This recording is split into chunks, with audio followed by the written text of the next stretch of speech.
नमस्कार दोस्तों आज हम बात करेंगे हिंदू विवाह अधिनियम की धारा 13B के तहत आपसी सहमति की तलाक याचिका पर। दोस्तों, जब पति और पत्नी आपस में एक दूसरे के साथ नहीं रह सकते हो, ऐसी परिस्थितियां हो जाती है उत्पन्न, जब वो अपने साथ एक दूसरे को नहीं रख सकते, ऐसी सूरत में दोनों पक्षकार अपनी आपसी सहमति से तलाक लेना चाहते हैं तो वे तलाक ले सकते हैं। दोस्तों, आपसी सहमति से तलाक का मतलब यह नहीं है कि आप एक 100 रुपये के या 500 रुपये के स्टाम्प के ऊपर एक राज़ीनामा तलाक बाबत लिख लेते हैं। दोस्तों, यहाँ मैं बताना चाहूँगा आपको, इस तरीके का कोई भी एग्रीमेंट जो आप कोर्ट के बाहर स्टाम्प पर करवाते हैं वो इलीगल है, वो अमान्य है, उस पर आपके खिलाफ़ कार्रवाई हो सकती है। इसलिए इस बात का ध्यान रखें।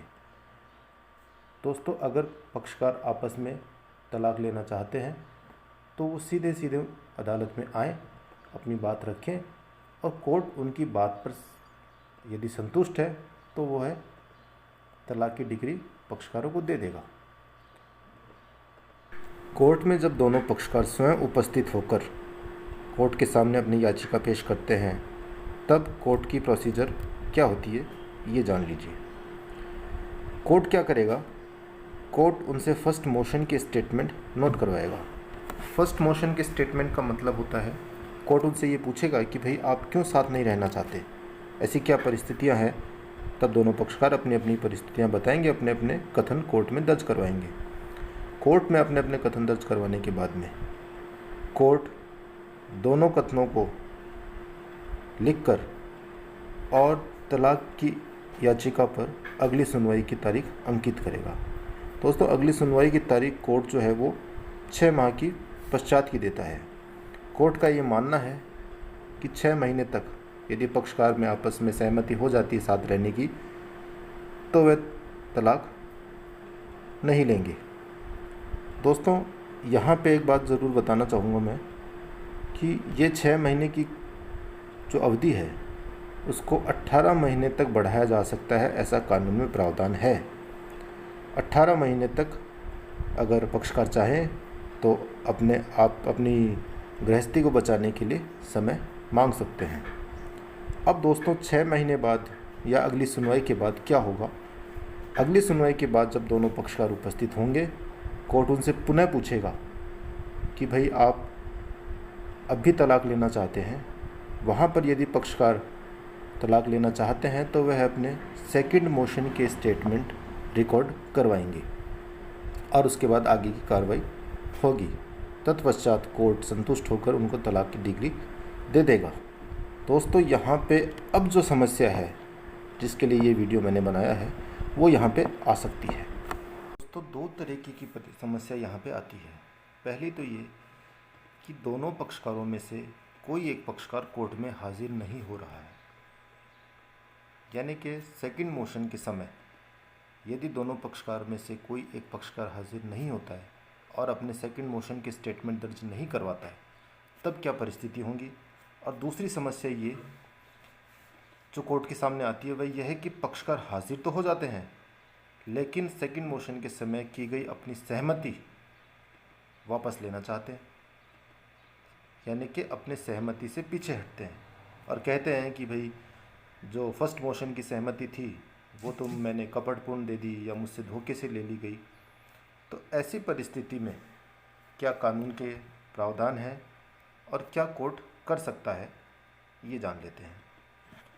दोस्तों, पहली परिस्थिति में यदि पति या पत्नी दोनों में से कोई पक्षकार नहीं आता है तो क्या एक पक्ष मात्र के हाजिर होने पर तलाक मिलेगा? इस प्रश्न का उत्तर है हाँ, मिल सकता है। दोस्तों, माननीय हाई कोर्ट और माननीय सुप्रीम कोर्ट ने कई निर्णयों में इसके बारे में विवेचना की है। राजस्थान हाई कोर्ट ने सुमन बनाम सुरेंद्र कुमार के मामले में कहा है, silence can not be taken to amount to withdrawal the consent, यानी कि यदि एक पक्षकार लगातार कई सुनवाइयों पर हाजिर नहीं हो रहा है तो दूसरे पक्षकार को हानि नहीं होगी। कोर्ट मूक दर्शक बनकर बैठ नहीं सकता है। पक्षकार अब अपनी आगे की प्रक्रिया को अपनाकर कोर्ट में अपना पक्ष रखकर तलाक याचिका की फाइनल वर्डिक्ट की मांग कर सकता है और फिर कोर्ट अपना निर्णय पारित करेगा। यानी कि एक पक्षकार के कोर्ट में नहीं आने पर भी उचित पक्षकार को तलाक मिल सकता है। हाई कोर्ट ने अपने एक प्रकरण प्रकाश वर्सेस जानवी में भी कहा है कि one party can not be allowed to unilaterally withdrawn if the other party has already acted upon the consent terms either wholly or partly. यानी कि एक पक्षकार के नहीं आने पर, उसके लगातार गैर हाजिर होने पर, यदि प्रथम पक्षकार ने अपनी शर्तों के अनुसार अपना भाग का पालन कर दिया है तो भी वह तलाक का हकदार होगा। यानी कि दोस्तों, अगर एक पक्षकार नहीं आ रहा है कोर्ट में तो दूसरे पक्षकार को उसकी गैर हाजिरी का हर्जाना नहीं भुगतना पड़ेगा, उसे कोई तकलीफ़ नहीं होगी। यदि वह अपने तर्कों से, अपनी बातों से कोर्ट को कन्विंस कर देता है, कोर्ट को संतुष्ट कर देता है, तो कोर्ट उसे तलाक की अर्जी पर डिक्री पारित कर देगा। दिल्ली हाई कोर्ट ने रचना जैन बनाम नीरज जैन के मामले में कहा है कि in view of the position of the law as noted, no spouse can unilaterally withdrawals its consent for divorce by mutual consent when the grounds such as fraud, misrepresentation and such consent not being free, not having been pleaded and proved satisfactorily। यानी कि वे आधार जिन पर सहमति वापसी की मांग की जा रही है, जैसे कि कपट, धोखा या स्वतंत्र सहमति नहीं है, पक्षकार को न केवल प्लीड करनी होगी बल्कि उसे साबित भी करना होगा। और यदि वह ऐसा करने में असफल हो जाता है तो दूसरा पक्षकार 13B में भी सेकंड मोशन के अपने स्टेटमेंट दर्ज करवाने के पश्चात तलाक ले सकता है। यानी कि दूसरे पक्षकार की सहमति के बिना भी, पक्षकार के बैकआउट करने के बाद भी 13B में डिवोर्स मिल सकता है। दोस्तों, अब हम बात करेंगे अभी के एक लेटेस्ट जजमेंट की जो आया है केरला हाई कोर्ट की तरफ से, जो अभी 5 फरवरी 2021 को जिसका निर्णय पारित किया गया है। प्रकरण है बेनी बनाम मिनी। दोस्तों, इस प्रकरण की थोड़ी सी आपको मैं पृष्ठभूमि बता देता हूँ। इस प्रकरण में पति द्वारा 8 लाख रुपए देना तय किया गया था मेंटेनेंस के लिए, एलिमनी के लिए, परमानेंट एलिमनी के लिए। तो इसमें पति द्वारा लगभग सारा पैसा दे दिया गया था, कुछ हज़ारों में रुपया बाकी था।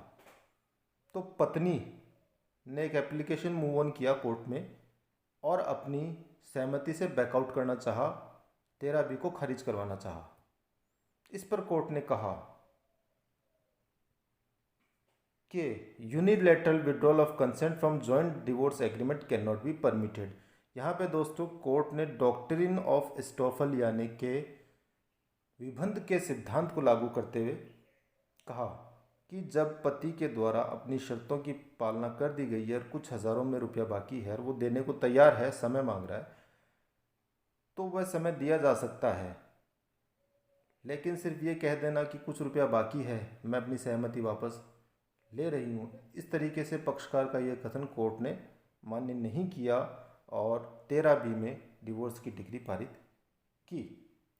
इस प्रकार दोस्तों ऐसे कई प्रकरण हैं, कई मामले हैं जिनमें 13B में भी एक पक्षकार के नहीं आने पर या एक पक्षकार के बैकआउट करने पर, अपनी सहमति वापस लेने पर कोर्ट ने तलाक की डिग्री पारित की है। दोस्तों, उम्मीद करता हूँ आपको ये वीडियो अच्छा लगा होगा। इन्फॉर्मेटिव वीडियो है, इसे आप देखिएगा, सुनिएगा, शेयर कीजिएगा और अगर मेरा आपको ये वीडियो पसंद आए तो उसे सब्सक्राइब करिए, लाइक करिए, शेयर कीजिए और ऐसे ही इन्फॉर्मेटिव वीडियोस के लिए देखते रहिए हमारा चैनल कानूनी हेल्प डेस्क। धन्यवाद।